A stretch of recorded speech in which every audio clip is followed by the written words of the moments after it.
Assalamualaikum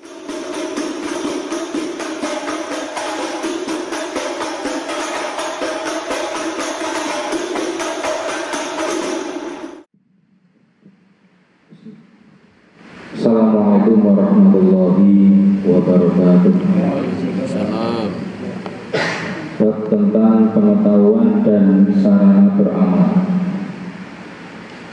Ada 9 sarana beramal yang didasari dengan rasa takut. Pertama,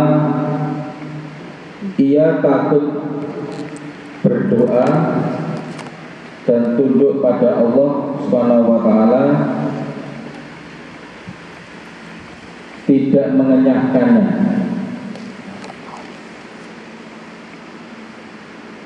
Secara dolim dan memusuhi kepada kebaikan-kebaikan yang ia banggakan di hadapan orang lain, seperti tadi yang sudah disebutkan.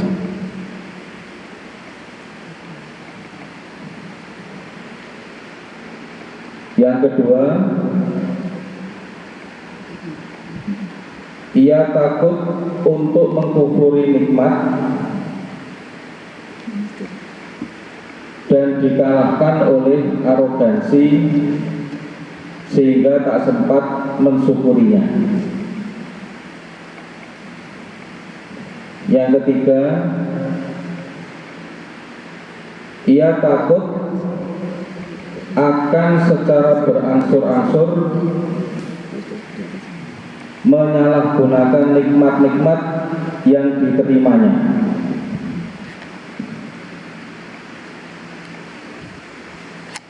Keempat, ia takut kepada Allah Subhanahu wa taala jika ia esok ia perlihatkan Allah sesuatu yang tidak pernah ia perkirakan dalam ketaatan-ketaatan yang pahalanya ia harapkan dan tak pernah dianggap sebagai dosa.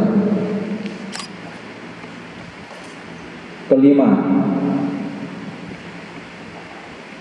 takut akan dosa-dosa yang pernah ia kerjakan dan ia ketahui secara pasti terjadi dalam urusan-urusan antara dirinya dengan Allah Subhanahu wa taala. Keenam,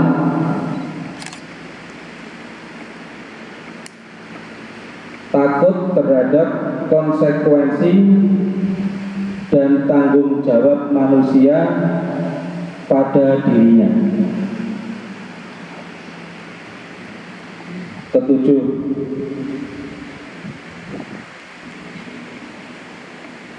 takut tidak tahu apa yang akan terjadi pada sisa usianya.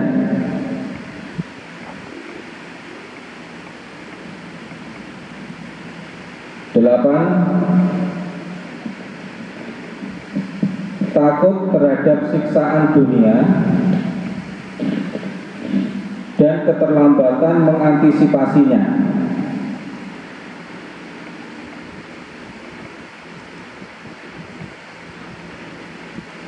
Kesembilan, takut terhadap ilmu Allah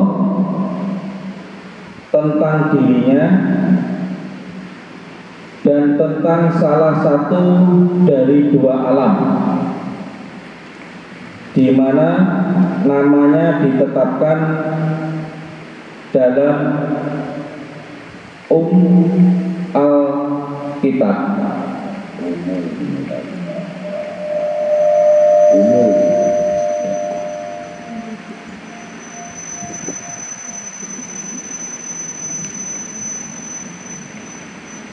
Kesembilan, sarana beramal ini atau pengetahuan dikutip dari kitab Adabun Nufus dari Imam Al-Muhasibi.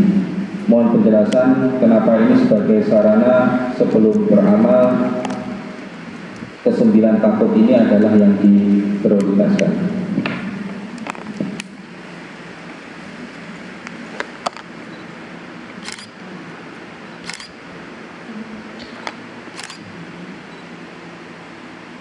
Bismillahirrahmanirrahim.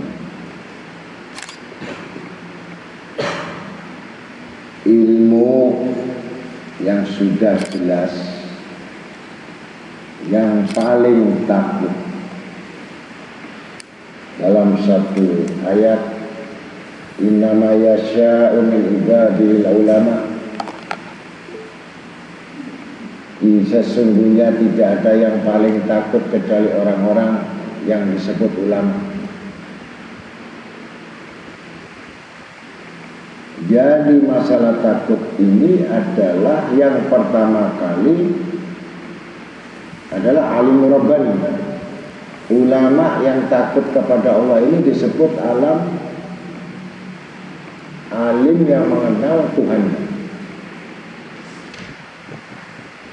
Karena tingkatan takut ini adalah disebutkan dalam Al-Quran. Yang paling takut kepada itu adalah pertama Rasul Shallallahu Alaihi Wasallam dan para nabi-nabi semuanya. Baru disebutkan di Quran, innama yasha'u min ibadihil ulama. Sesungguhnya yang paling takut kepada itu adalah ulama-ulama. Ya tentu yang dimaksudkan adalah ulama akhirat. Ini pertama. Jadi tingkatan takut ini sudah jelas adalah yang bersamaan dengan ar-raja, berharap. Al-khawf adalah takut, ar-raja adalah berharap. Ini puncak dari 9 ini. Yang jelas takut kepada Allah ini tidak dipandang. Semua amal ibadahnya tidak dipandang oleh Allah. Ini yang paling takut. Bukan banyaknya ibadah, bukan banyaknya amal, bukan banyaknya zikir, tapi bagaimana Allah memandangnya. Ini sangat penting. Dari poin dari 9 tadi adalah takut.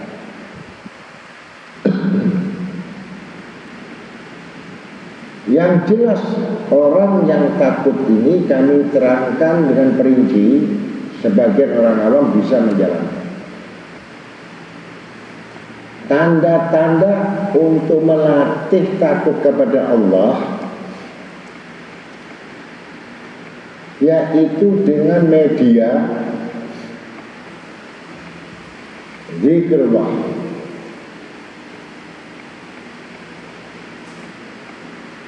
Dengan berdiri, duduk, berbaring, berjalan, memandang, berpikir, berzikir kepada Allah.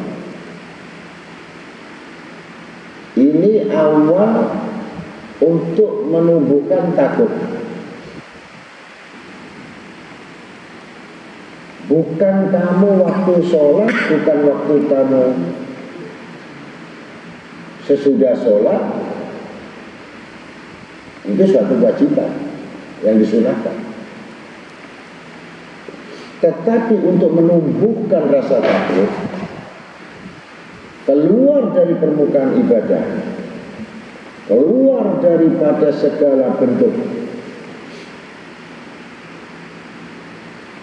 bersosialisasi dengan manusia, berkomunikasi dengan manusia, berinteraksi dengan manusia, tidak terlepas pandangan itu untuk mengingat Allah. Segala aspek perbuatan, pekerjaan, sekecil apapun tidak boleh melepaskan hubungan dengan Allah.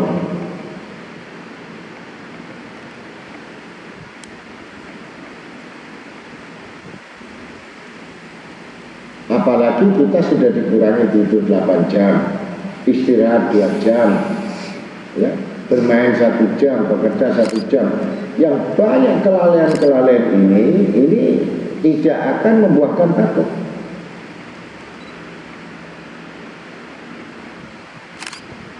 Ini masih belajar takut. Tentu kalimat kata-kata mengingat Allah pasti akan melaksanakan apa pertama perintah Allah, yang kedua apa yang dicintai Allah, apa yang dibenci Allah.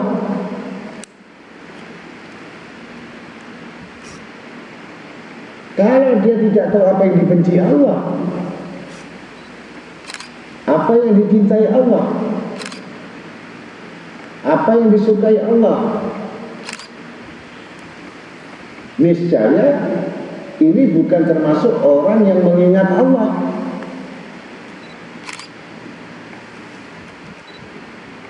Ini disebut zikir ghafil. Ini masih tingkatan mengingat untuk menimbulkan rasa takut. Karena kalau manusia itu dikuatkan rasa takutnya, pasti orang ini tidak akan berharap, timbul putus asa. Jadi tidak bisa hanya mengatakan saya takut.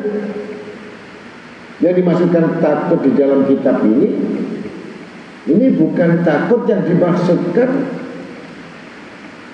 takutnya orang awam.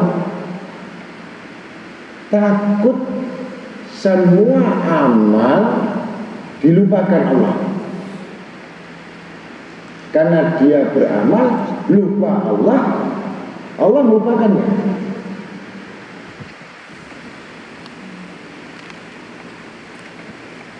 Karena kamu tidak mengikut sertakan amal itu Allah di dalamnya.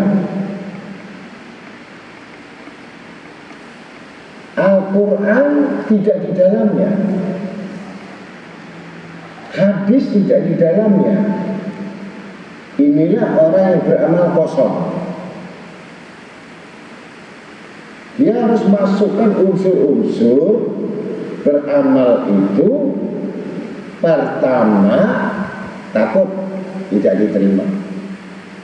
Yang kedua, takut melupakan Allah, takut melalaikan amal itu sendiri. Yang keempat, bangga dengan dirinya sendiri. Yang kelima,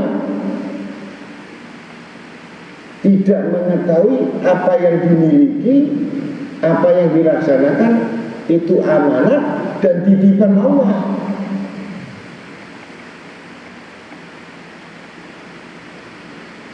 Ini belum bisa dikatakan takut. Maka setiap amal itu diiringi dengan harapan. Berharap itu artinya amal ibadah yang mulia ini yang diharapkan oleh Allah Rabbul Alamin. Berharap, jangan lain. Kalau kamu berharap lain, nanti kamu beramal lain. Nah, begitu. Kalau kita berharap pada Allah, pemberian Allah, maka perbuatan amal karena Allah. Ini betul. Kalau berharap selain Allah, pasti kamu melaksanakan amal bukan karena Allah, lain dari Allah. Karena tadi berharap tanpa sadar kamu selain Allah.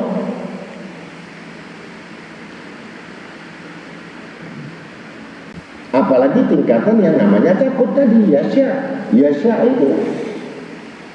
Nama yasya itu artinya takut.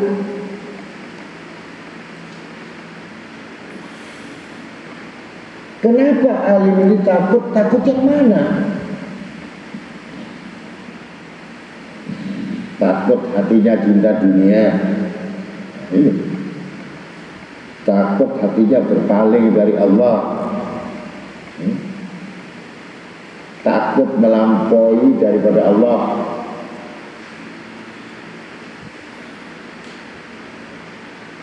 Takut tidak bersyukur kepada Allah. Takut tidak bersabar kepada Allah.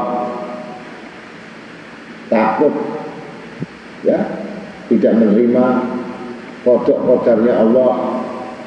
Takut dengan ketentuan Allah.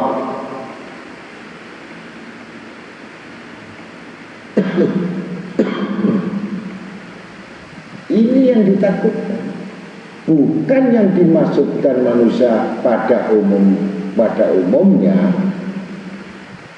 Takut itu ternyata takut fakir, takut miskin, takut kekurangan, takut sakit, takut gak ada rezekinya, takut gak ada yang muji dirinya, takut orang membencinya. Ini yang disebut takutnya orang awam rendah. Ini tidak masuk kategori dalam kitab ini, tidak. Al-Muhasibi tidak mengatakan itu. Tingkatan takut ini kepada khauf. Khauf itu semata-mata dia tidak pernah takut yang lain. Yang jelas ucapnya takut tidak dipandang oleh Allah.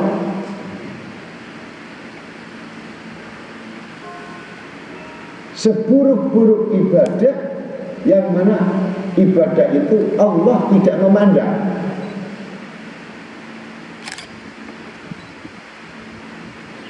Dan Allah tidak peduli.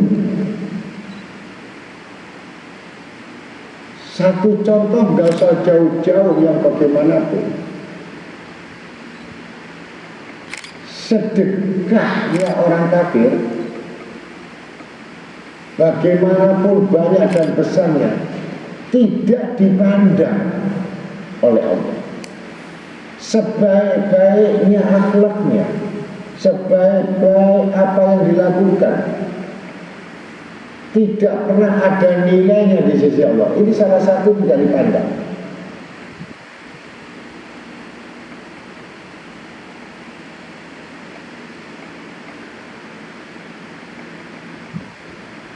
Bagaimana hanya kita? Apakah kita sadar bahwa amal kita ini dipandang Allah? Apakah kita sadar bahwa amal kita ini termasuk golongan yang diterima Allah?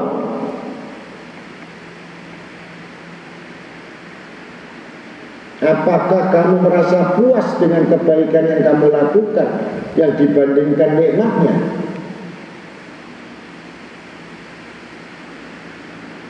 Belum lagi nanti diperiksa hartamu yang kamu amalkan, asal usulnya dari mana? Diaudit bentuk kemurniannya,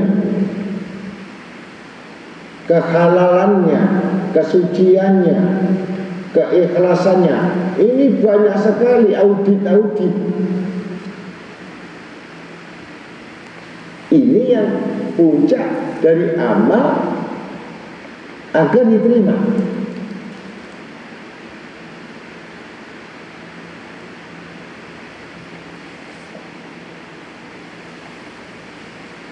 Dan tidak dimiliki oleh kita-kita ini, termasuk saya. Dan saya tidak pernah membanggakan apapun dengan sesuatu yang menurut orang sudah banyak amal, yang menurut orang sudah berlebihan.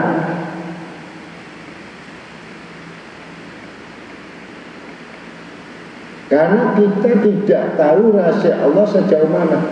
Cuman kita letakkan yang pertama itu berharap, ar-raja'u. Yang kedua dikuatkan lagi, takut harapan kami tidak diterima. Nah, itu.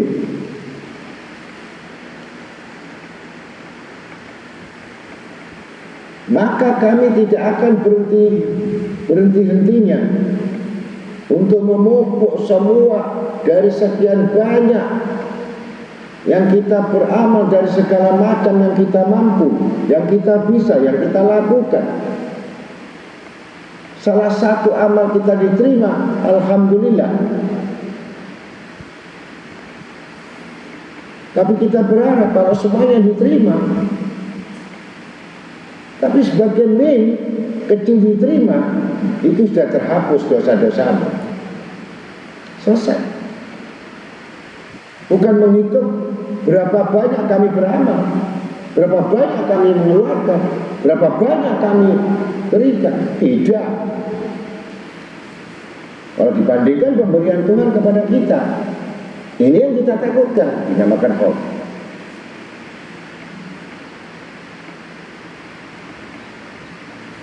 Apa yang terlintas dari hati kita, apa yang menggugurkan di hati kita, apa yang menggugurkan amal kita, ini yang disebut wara. Hati-hati, teliti.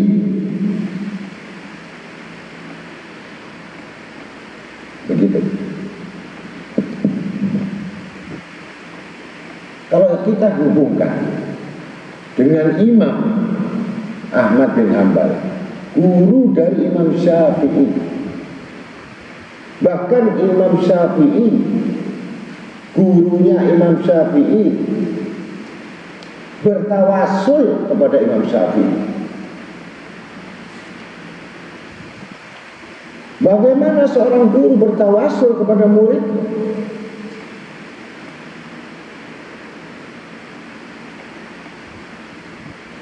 Yang memiliki kelebihan yang tidak dimiliki oleh gurunya.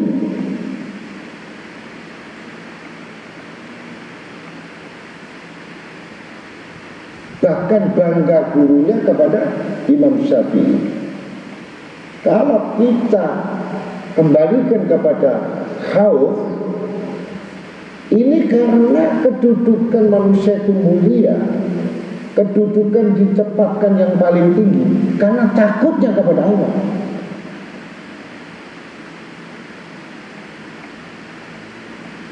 Bukan takut kekuasaan, takut manusia, takut rendah, takut dihina, tidak. Kehinaan itu kemuliaan. Dan seorang yang mau menuntut ilmu, kalau tidak ada yang membenci, tidak ada yang memfitnah, tidak ada musuhnya, itu orang alim gagal.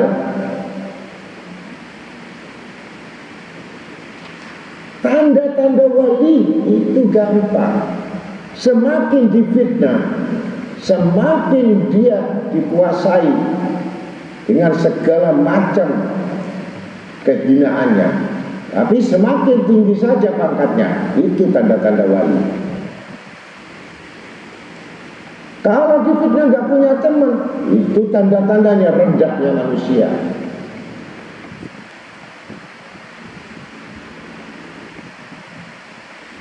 Dia takut bukan takut fitnah, takut kepada Allah berarti nggak takut segala hal. Kalau kamu takut dengan segala hal yang dimaksudkan adalah sifat-sifat manusia, berarti kamu jelas kamu sama sekali tidak memiliki rasa takut pada Allah.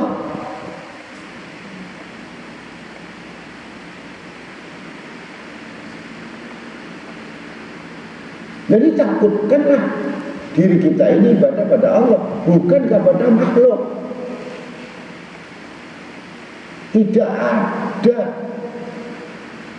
menurut Sayyidina Ali yang selama ini yang sangat mengecewakan aku yang sangat membuat patah hatiku, karena aku selalu berharap kepada manusia. Ketika itu aku selalu tidak pernah mendapatkan sesuatu yang pernah ada pada manusia. Kekecewaan yang paling besar ketika aku banyak berharap dengan manusia. Maka aku tinggalkan, aku kembalikan urusan kepada Allah. Aku cuma berharap pada Allah. Maka hilang kekecewaanku, hilang rasa gundah gulanaku, karena aku semata-mata bersama Tuhanku. Maka Sayyidina Ali, kalau kau ingin benar-benar bahagia, kau ingin benar-benar tenang hatimu, jangan berharap pada manusia. Jangan sekali-kali kamu menggantungkan manusia, dan jangan sekali-kali mengingatnya. Karena kau akan ditunggu kekecewaan. Tapi ingatlah Tuhanmu, dengan banyak zikir pada Tuhanmu, dengan banyak nyebut salawat pada Nabi Tuhan, pada Nabi Muhammad SAW, niscaya kekayaan hatimu melebihi kekayaan orang yang kaya.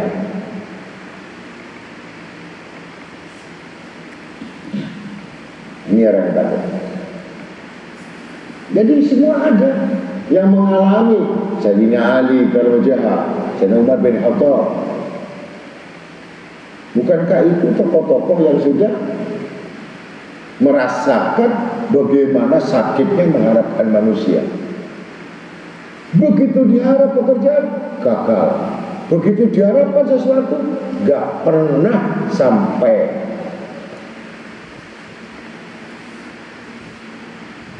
Wallahi, dengan yang menyebut nama Tuhan yang tidak pernah mengingkari janjimu,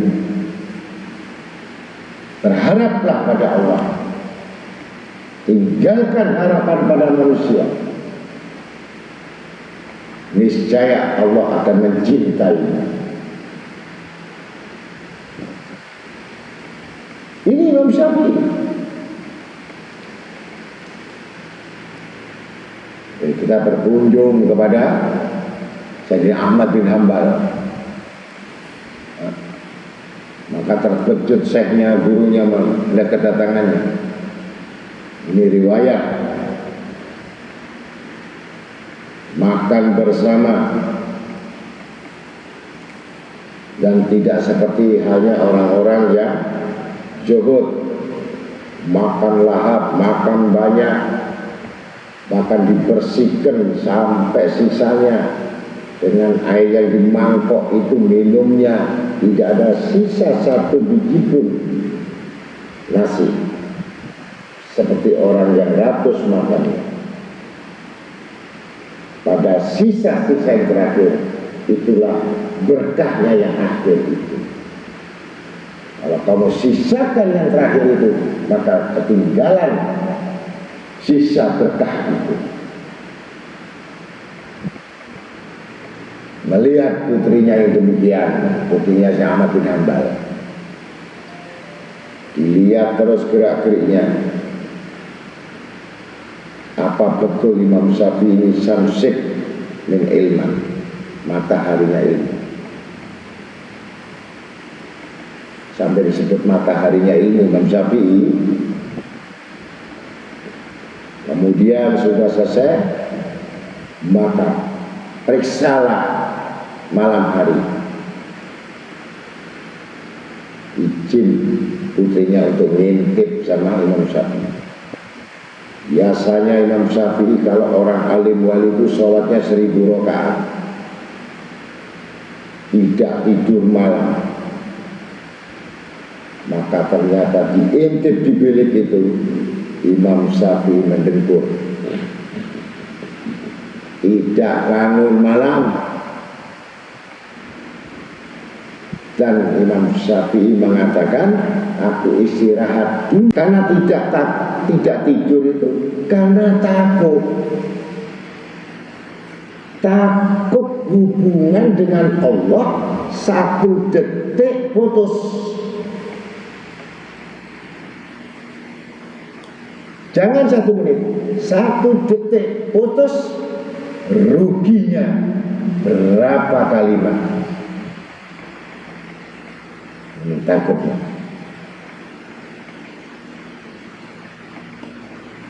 Kemudian ditanya, mana kitab, mana tulisanmu? Kata Imam Syafi'i, di sini. Kitabnya di sini. Dan semua di sini. Belum aku salin, karena aku nggak bawa pulpen, nggak bawa kertas. Apa yang kau cipta, apa yang kau dapatkan dari 1 malam ini? Kau melihat aku tidur.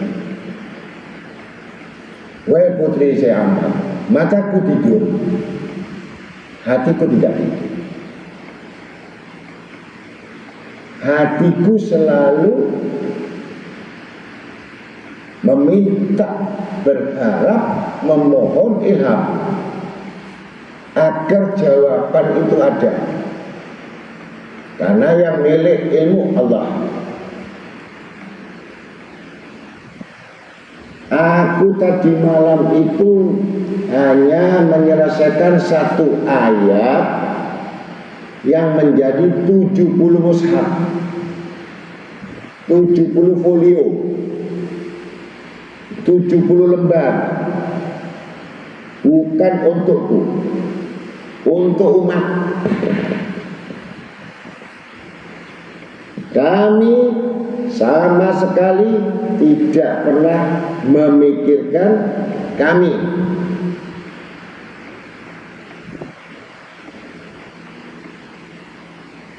Apa yang nanti dikerjakan, diperbuat manusia, ini dalil. Kata-kata hikmah. Kamu tunggu saja, nanti cetakan saya keluar nanti 70 lembar dari 1 ayat.